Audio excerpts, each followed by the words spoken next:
Disclaimer time, Touhou belongs to Zoom. Any pictures, videos, or music here belong to their respective owners. So let's get this started. From singing to victory records and coincidental appearances.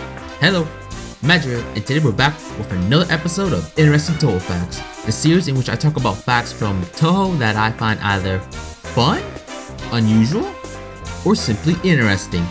So without further ado, let's begin the Interesting Touhou Facts number 10. Number 5. Did you know that Rigo once had a delivery service, or sorts anyway? In Bohemian, Rigo had an insect news service. What would happen is that she would send large numbers of bugs to make announcements and deliver messages for clients if they supplied plans and a specific time in advance. So if you need to tell someone far away that they're an asshole and you don't have access to any sorts of technology, or somehow got yourself trapped in Getsokyo, you can call Rigo, or could have anyway. The original goal for this was to improve the social statuses of bugs. Commendable, I must admit. However, during the span of time between Aya writing the article and her interview, Rigo forgot. I want to say that I'm surprised, but I'd be lying. Number 4. We know that Mystia likes to sing. I mean, she's in a bloody punk rock band with Kyoko, for crying out loud. But anyway, her singing is not exactly ordinary. Her singing has the ability to bewilder or drive people insane. By singing, it dulls and weakens people's ability to make judgments through her singing voice. Despite that, since she sings a lot, her existence is a nuisance to others. We don't exactly know how powerful this ability is, but Yuuka once said, "It isn't coming from inside you, but rather you're singing a song you're hearing from a faint voice." And Shiki said, "If you continue singing without thinking, the souls around you will become more than strange." And she concluded with, "That may be connected to an unprecedented grave sin." By Iki's judgment, it seems Mystia doesn't understand the power of her own songs. I mean, if Iki and even Yuuka had to comment on that, it seems to be an ability we should at least take note of. Number 3. Did you know that Rhymilia's appearance in the game was coincidental? She's in the 6th game of the series. She is the stage 6 boss, and the player will have to fight through 6 spell cards on that stage on any playable difficulty. Well, aside from easy. Rhymilya has 5 spell cards total plus Sakya, so that makes it 6. When these numbers all put together, it reads 666. Best known as the number of the beast. It's gotta be it, as there's no way Rhymilya's inclusion with everything in it could be just lucky.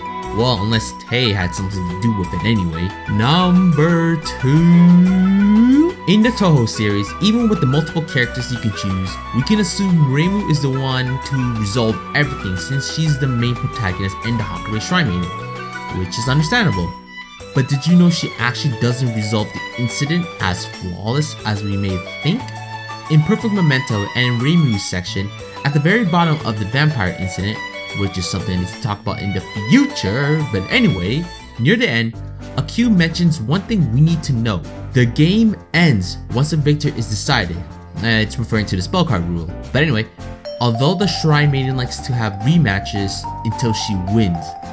And here you thought the continues in all the games was just there for shows, when in actuality it had purpose, aside from the obvious continuing.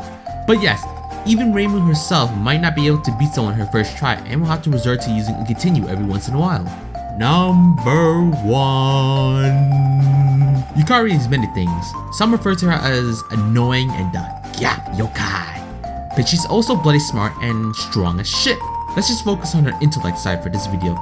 So in Silent Sinner and Blue, to give a very short recap and spoiler alerts for those who have not read it yet. So if you don't want shit to be spoiled, leave now. And if you read it or don't give a damn, let me tell you. Now Reimu, Marissa, Sakya, and Rhymilya are going to the moon because Yukari told Rhymilya about her plans to invade the moon. And they do so, and face the ever-loving broken ass shit that is Yorihime. While the girls are distracting her, Yukari and Ran are also on the moon to invade as well, but are intercepted by Toyohime. And the girls lost, as suspected from 2 OP girls. But anyway, It's later revealed that the whole goal of this was to steal some intense lunar drinks or sake from them. Both Yukari and Reimu's group were the distraction, while Yuyuko and Yomu went to steal it.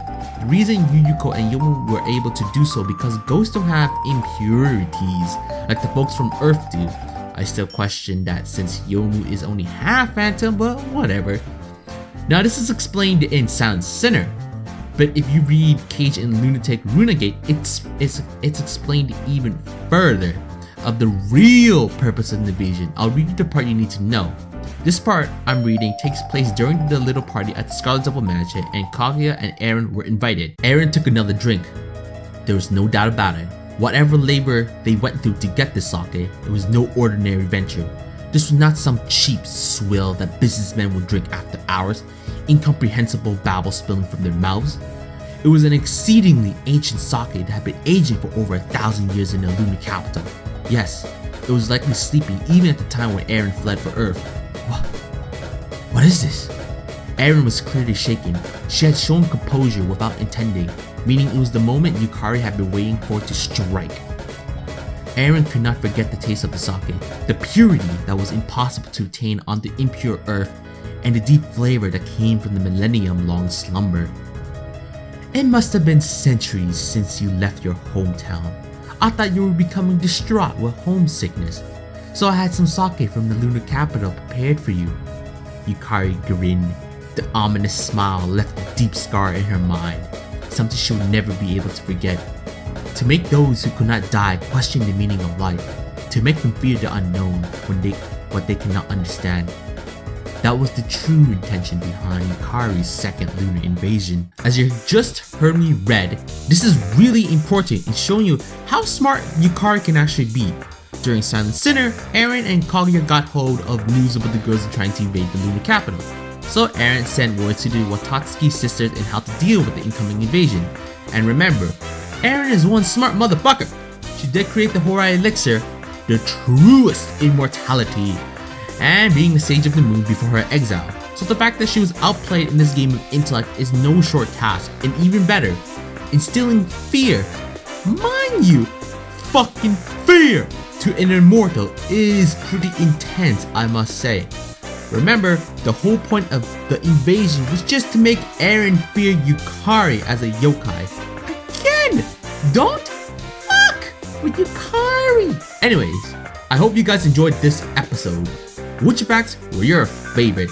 Are you curious as to how powerful Mistia's singing ability can be? Did learning that Reimu needed to continue shock you? Or were you impressed at Yukari's ability to make even Eren an immortal, a smart asshole, fear her? Either way, this is Magi, and I hope you guys enjoyed this episode.